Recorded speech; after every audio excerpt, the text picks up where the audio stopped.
cracking, good people and bad people? I just wanted to do this short video.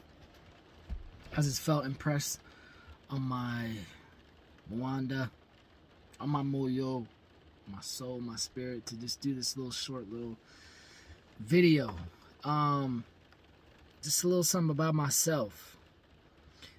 To help you guys understand where I come from and why I come from that place that I come from. You feel me? So that's that Cali still in me, you know. But anyway, I titled this video 2 times I could have sold my soul. So first, I want to say that selling your soul doesn't just look like, or isn't limited to, you know, the human sacrifices and all that, you know.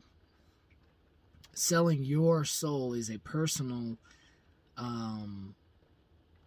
it's something personal that you do that goes against, you know, your moral code, or on a bigger broad stand, goes against the development or code of your family, or, you know, or your people, you know. So when you sell your soul, or basically, now that I got that out the way, there's 2 times. One time, I think I was 19. I used to be really into music and doing music and, you know, singing and all that. And I remember I sang, I got in contact with a music producer, or a music producer had tried to get in contact with me and told me to go to a studio in Sacramento, really nice studio, and just record myself singing, you know, random songs a cappella. So I did that. That person was in touch with my stepdad and my ex-stepdad, and so I did that, you know, sang in the studio, recorded some music, and the guy called my stepdad back and was like, "Man, Chris would be we can make Chris into a star if he goes the, you know, start singing the Christian music route." And I remember hearing that, and I was like, heck no. I'm gonna sing what I want to sing. I'm gonna sing what I want to sing about. And at the time, I was a Christian, and I grew up in Christianity. And I look at that, and, you know, that's before I had kids and my life experience and my beautiful wife now.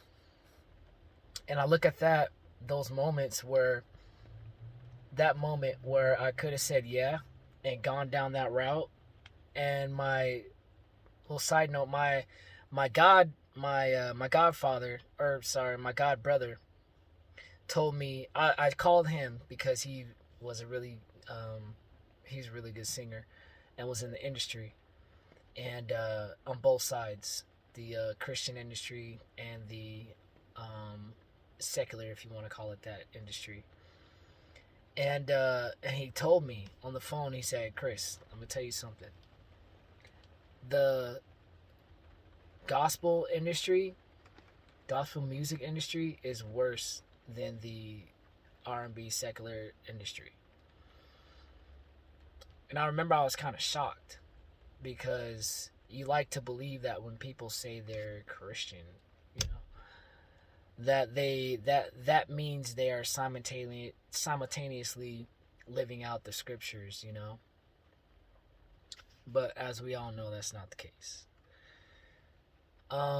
So, you know, so I told the guy, I was like, nope, I'm not gonna do that. And now, yeah, we'll get back to now. But in the second time, I almost sold my soul. So I grew up in a family where my father was in corrections. First, he's in military. Then he was in corrections. He was a correctional officer, Folsom Prison for 14 years. He was a peace officer. He worked for the SWAT team for a little bit. He worked as an internal investigator. And then he kept getting up the ranks in that field. And before he died, he was Inspector General of Inspector General's office for the government. So there's a lot of accolades he did in between those years that he was here. So I pretty much had my life paved out for me. Had I chose that route, my mom married my stepdad, who was a correctional officer. For years, he retired as a correctional officer.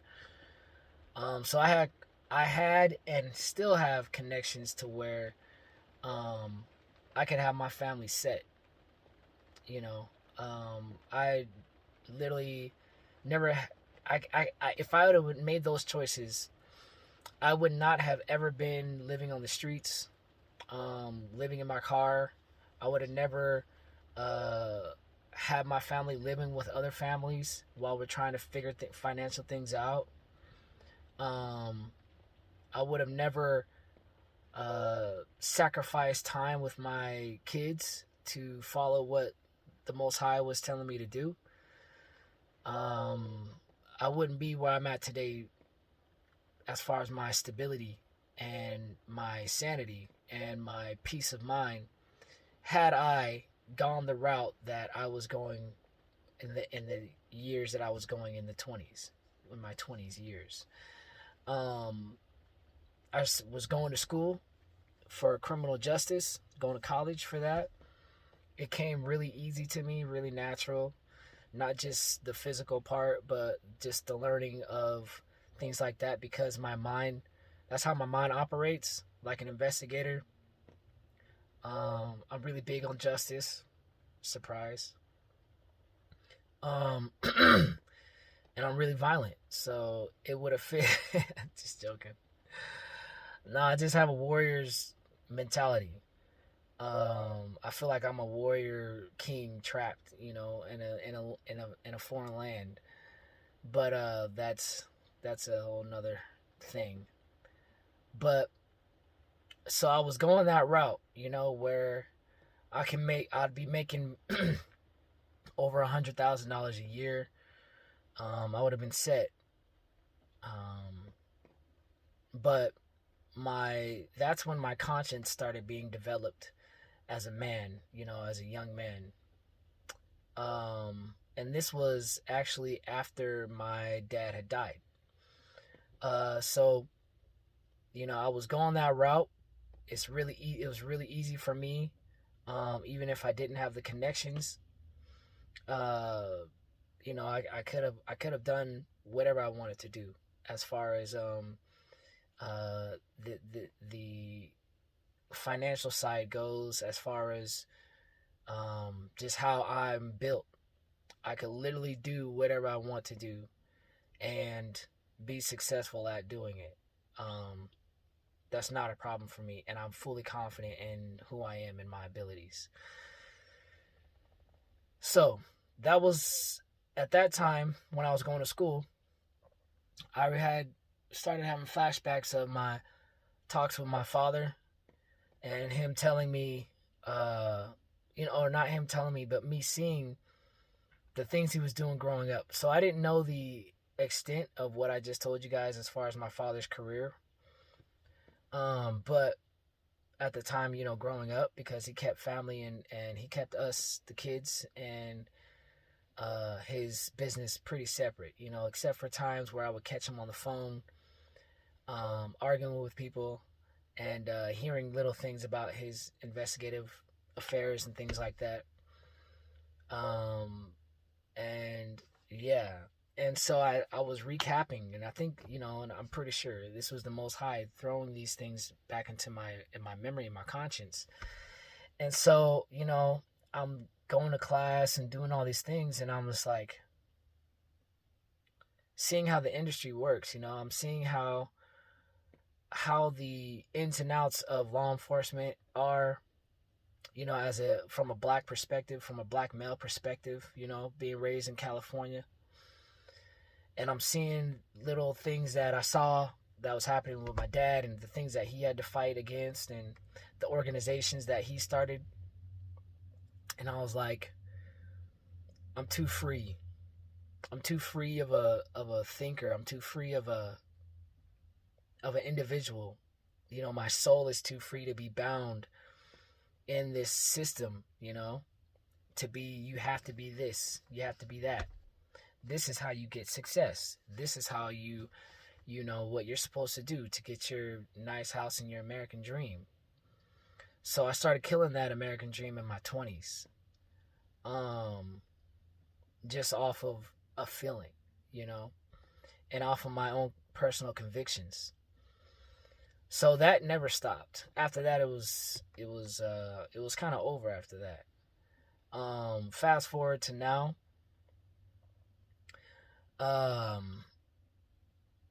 My struggle has been trying to fit into this society, in the sense of, you know, I believe the Most High. I am a very spiritual aware person. You know, I get messages from ancestors, from Malakis, from angels, from other gods, from the God of gods, the Most High. Creation. I mean, all these, there's a lot of elements that talk to me and direct me. And so the point of this video, there's a couple points that you could take, but my main goal with this video is to help you understand, when you give up your life, when you give up your personal goals you do for comfort, for what they tell you success is, what this world tells you success is, the rewards don't always look like rewards. I'm going to repeat that. When you give up your life and the American dreams that they put out for you to go after, the distractions, when you give those things up, the rewards don't always look like rewards. The rewards look like peace of mind. They look like stability. They look like conquering your fears. They look like overcoming your sins, if you want to call it that, you know. They look like your morality is getting sharper, your conscience is clear, which makes you susceptible to hearing voices, frequencies that you wouldn't hear had you be distracted by the other stuff. What I'm not doing is a knock on people who choose their career paths and do that. That may be what the Most High is telling you to do. What I do want to do is challenge your understanding of why you are in those positions. I want to challenge, can God, or would the Most High Yah, or has the Most High Yah been telling you to leave those positions, to sacrifice your dreams for the betterment of yourself or for the betterment of your people? Whether you speak on your people as being black or your people as the human race. So those were the two times I could have sold my soul, and what it looked like for me, what selling my soul looked like for me personally in my life. And so now I have to rely on Mwanda and Simi, the spirit of the Most High, to sustain my life, my family, and to give me wisdom on moves that I would make based on his words for us, for me. So, just wanted to let you guys know that so you know a little bit more about where I come from, why I go so hard on the things that I go hard on, and the sacrifices that I've made and make for myself, and on behalf of my family, my kids, especially, and you know, the legacy that I want to leave behind whenever, you know, I leave this realm. It won't be for a long time, but you get the point. So, anyway, thanks for listening. Thanks for tuning in to Munku Kizi's Thoughts. I may start a little series like that. Huh? Sounds pretty cool. Munku Kizi's Thoughts. No, just playing. Anyway, holla. Peace, love, hambani, gashe, go well into peace, and sawubona, betwabu to my people.